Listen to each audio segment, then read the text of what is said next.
ஆவிகள், அமானுஷ்யங்கள், பேய், பிசாசு, ஆத்மாக்கள், சோல், கான்சியஸ்னஸ், இப்படி வெவ்வேறு பெயர்கள்ல சொன்னாலும் ஒரு டிஸ்எம்பாடிடு சோர்ஸ் ஆஃப் எனர்ஜி.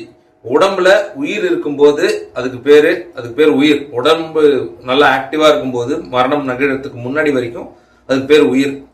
அடுத்த நம்ம மரணம் நிகழ்ந்து சில நொடிகள்லயே அது ஆத்மா, ஆவி, சோல், கான்சியஸ்னஸ், அது இது நம்ம சொல்றோம் இல்லையா. பிசிக்ஸ் இதுக்கு என்ன சொல்லுதுன்னு நம்ம சேனல்ல நம்ம பலமுறை பேசியிருக்கோம். அதாவது 1980s ஒரு டிஸ்கவரி பண்றாங்க. அதை பத்தி தான் இந்த கோஸ்ட் ஃப்ரீக்வன்சி வீடியோ பேச போகுது. முதல்ல கோஸ்ட்னா என்ன? உடல் இல்லாத ஒரு எனர்ஜி சோர்ஸ். நிறைய விஷயங்கள் இருக்கு இதுல பேசுறதுக்கு. அதுல குறிப்பிட்ட ஒரு விஷயத்தை பத்தி மட்டும்தான் நான் இங்க பேசுறேன். ஃப்ரீக்வன்சி அப்படிங்கிற ஒரு விஷயத்தை பத்தி மட்டும்தான் நான் இங்க பேசுறேன். நம்ம ஏற்கனவே நம்ம சேனல்ல பல முறை பேசின விஷயங்கள் இருக்கு. பெரனாமல் அப்படிங்கிற பிளேலிஸ்ட்ல நீங்க இதை பார்க்கலாம். ஸோ இந்த கோஸ்ட் ஃப்ரீக்வன்சிஸ்ங்கிறது என்னது? 19 ஹெர்ட்ஸ். இப்போ மனித காதுகளால கேட்கக்கூடியது அப்படிங்கிறது பாத்தீங்கன்னா 20 ஹெர்ட்ஸ்ல இருந்து 20,000 hertz, 20 hertz to 20 kilo hertz.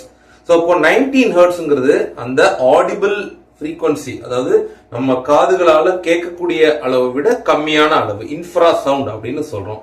இதை தான் கோஸ்ட் ஃப்ரீக்வன்சின்னு சொல்றாங்க. ஏன்? அறிவியல் ரீதியா இதுக்கு பின்புலம் இருக்கா அப்படின்னு கேட்டா இருக்கு. ஆச்சரியம் அளிக்கிற வகையில இருக்கு. ஸோ இதை பத்தி தான் இந்த வீடியோ இருக்க போகுது. ஸோ 1980s ஒரு இன்ஜினியர் ஒருத்தர், அவர் ஒரு டிஸ்கவரி பண்றார். டிஸ்கவரிங்கிறத விட அவர் தங்கி இருக்கக்கூடிய அறையில தொடர்ச்சியா அவருக்கு நிழல் போன்ற உருவங்களும் ரொம்ப இரவு நேரங்கள்ல சப்தங்களும் அவர் உடம்புல அதிர்வலைகளை ஏற்படுத்தக்கூடிய ஒரு காரணமே இல்லாத பயமும் ஷேடோவி ஃபிகர்ஸும் ஒரு மாதிரி கிரேஷான உருவங்களும் அப்பாரிஷன்ஸ் அப்படின்னு சொல்லுவாங்க, இல்ல ஆவி உருவங்கள்னு நம்ம சொல்லலாம். இந்த மாதிரி விஷயங்களை அவர் பாக்குறாரு. இந்த மாதிரி கதையெல்லாம் நம்ம பிறந்ததுல இருந்து கேட்டுட்டு இருந்திருப்போம். இதெல்லாம் பொய், இதெல்லாம் நம்ம அறிவியல் கண்ணோட்டத்துல பார்க்கும்போது இதை நம்ம ஏத்துக்க முடியாதுதான், உண்மைதான், ஐ அக்ரி. ஆனா இந்த விக் ஹேட் அப்படிங்கிற இந்த இன்ஜினியர் 1980s இந்த அனுபவத்தை பதிவு பண்றாரு. அதை கண்டுபிடிக்கிறாரு, டிஸ்கவரியும் பண்றாரு. என்னன்னா, அவர் இருந்த அந்த ரூம்ல ஒரு ஃபேன் இருந்திருக்கு. ஸோ அந்த ஃபேன் ரொம்ப பழைய ஃபேன், ரொம்ப ஏதோ கொஞ்சம் சுத்திட்டு இருந்த ஒரு ஃபேன் வச்சுக்கோங்களேன். ரொம்ப ஒரு கண்டிஷன் சரியா இல்லாத ஒரு ஃபேன். இந்த ஃபேன் அங்க ஒரு இன்ஃப்ரா சவுண்ட் ப்ரொடியூஸ் பண்ணுது. 19 ஹெர்ட்ஸ் ஃப்ரீக்வன்சியை ப்ரொடியூஸ் பண்ணுது. இந்த ஃப்ரீக்வன்சினாலதான் தனக்கு இந்த விஷுவல் அண்ட் ஆடிட்டரி ஹாலுசினேஷன்ஸ், உருவெளி தோற்றம் உருவாகுது அப்படிங்கறத சொல்லப்படுது. இப்ப நம்ம ஊர்லயே நம்ம பார்த்திருப்போம், சிட்டிஸ்ல பார்த்திருப்போம், ரொம்ப நெருக்கடியான சந்துகள்ல, நெருக்கடியான சிட்டிஸ்ல இருக்கக்கூடிய இடங்கள்ல வோல்டேஜ் பிளக்சுவேஷன்ங்கிறத நம்ம பார்ப்போம். கரண்ட் போகும், திடீர்னு லோ வோல்டேஜா வரும். அது எல்லா இடத்துலயும் காமன் தான்.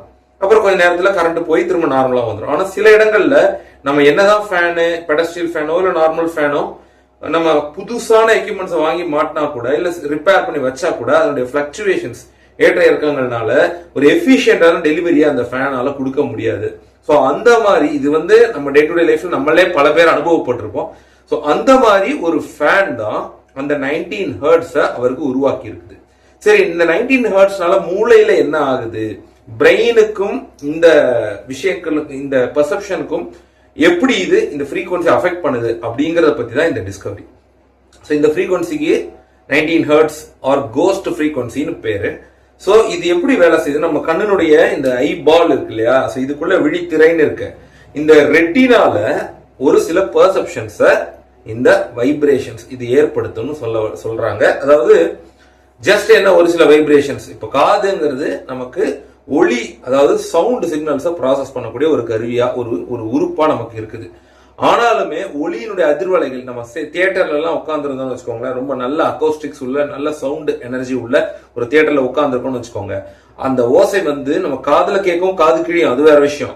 அது இல்லாம நம்ம உடல்லே ஒரு அதிர்வலைகளை ஏற்படுத்தும், தெரியுமா?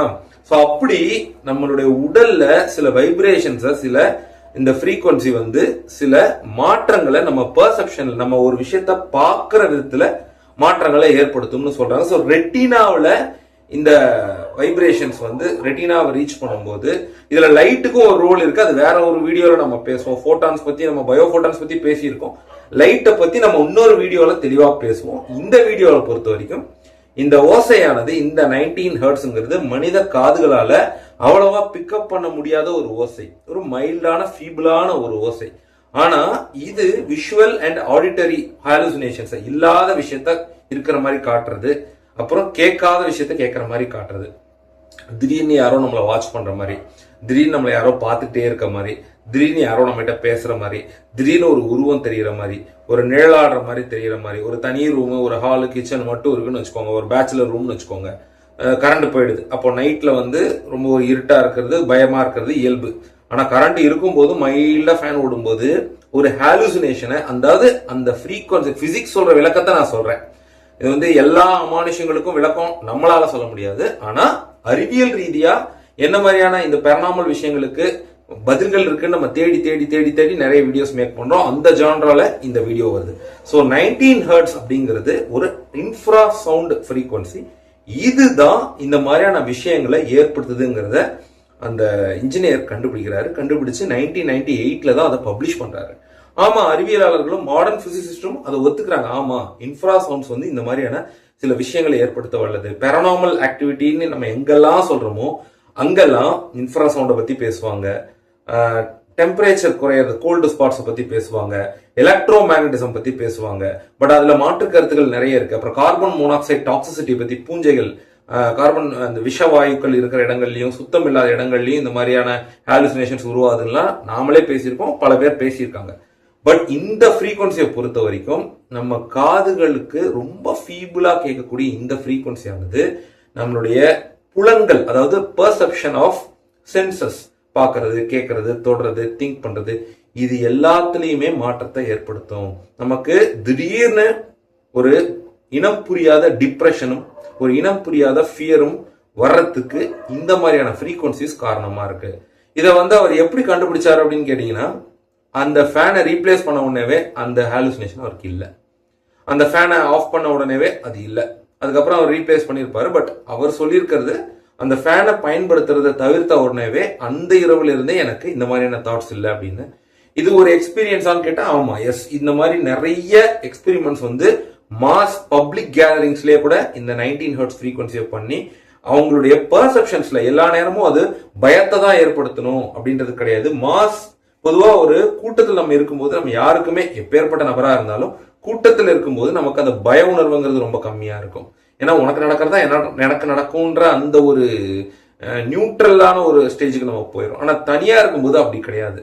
இதனால பய உணர்வுக்கு பதிலா இதே பெர்செப்ஷன்ஸ்ல இந்த ஃப்ரீக்வன்சிஸ் இருக்கும்போது எல்லாரும் ஒரு விதமான ஈர்ப்பை நோக்கி, இப்போ தியேட்டர்ல குறிப்பிட்ட மாஸ் சீன் வருது, இல்ல குறிப்பிட்ட சென்டிமெண்ட் சீன் வருது, குறிப்பிட்ட ரொமான்ஸ் சீன் வருதுன்னா ஒவ்வொன்றுத்துக்கும் ஒரு அக்கஸ்டிக்ஸ், சவுண்ட் இன்ஜினியரும் சவுண்ட் மியூசிக் டைரக்டரும் உட்கார்ந்து ஏன் டிசைன் பண்றாங்கன்னா, அப்பதான் அது உங்களுடைய பெர்செப்ஷன்ல, உங்களுடைய புரிதல்ல, உங்களுடைய பிரெயினுடைய காம்ப்ரஹென்ஷன்ல ஒரு தாக்கத்தை ஏற்படுத்தும். இப்ப கத்தி படம் இருக்கு, அதுல இன்னைக்கு கத்தி அப்படின்னு சொன்ன உடனே விஜய் எல்லாரும் ஞாபகம் வரும், அந்த விவசாயிகள் போராட்டம். ஆனாலும் கத்தின உடனே நமக்கு அந்த ஃப்ளூட் பிஜிஎம் தான் ஞாபகம் வரும். அதுக்காக நம்ம அனிருத்துக்கெல்லாம் சப்போர்ட் பண்ணல. அவர் நிறைய பிளாகரிசம்ல மாட்டி இருக்கிறாரு. அந்த படத்தினுடைய பல விஷயங்களை அவர் சுட்டுதான் போட்டிருக்காருங்கிறது இருக்குது. பட் அந்த பிஜிஎம் தான் நமக்கு பெர்செப்ஷன், அந்த ஒரு ஃப்ளூட், ஒரு சோகமான ஒரு ஃப்ளூட் மியூசிக். ஸோ இப்படி பெர்செப்ஷனை இந்த ஃப்ரீக்வன்சிஸ் பில்டு பண்றது சயின்டிபிக்கலி ப்ரூவன் ஃபேக்ட் தான். இந்த 19 ஹெர்ட்ஸை கோஸ்ட் ஃப்ரீக்வன்சின்னு சொல்றதுக்கான காரணம் இந்த மாதிரியான அப்பாரிஷன்ஸ், அமானுஷம், பெரனாமல் விஷயங்கள், நெகட்டிவ் விஷயங்கள், டிப்ரெஷன், ஃபியர், ஆன்சைட்டி, இது எல்லாம் டைஜஸ்டிவ் இஷ்யூஸ், இது எல்லாத்தையுமே இந்த மாதிரியான ஃப்ரீக்வன்சிஸ் உருவாக்கக்கூடிய வல்லமை கொண்டதுங்கிறது அறிவியல் ஒத்துக்கொண்ட ஒரு ஃபேக்ட். இதை பத்தி நீங்க தெரிஞ்சுக்கணும்னா 19 hertz ghost frequency or simply ghost frequency அப்படின்னு கூகுள் பண்ணுங்க. இது பேரா சைக்காலஜில மட்டும் இல்ல, மெட்டாபிசிக்ஸ்ல மட்டும் இல்ல, இது ஒன்னும் சூடோ சயின்ஸ் கிடையாது. அறிவியல் ரீதியா இப்படி ஒரு விஷயம் இருக்குது. அதாவது சவுண்டுக்கு ஒரு பிசிக்கல் ஃபார்ம் இல்லைனாலும் சவுண்டு நம்மளுடைய பர்செப்ஷன்ல சில விஷயங்களை ஏற்படுத்த வல்லது அப்படிங்கிறத சொல்லியிருக்காங்க.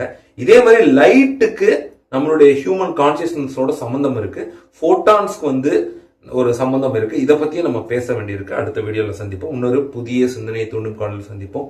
உங்கள் அனைவருக்கும் நல்லதே நடக்கட்டும், நலமே சூரட்டும். நன்றி.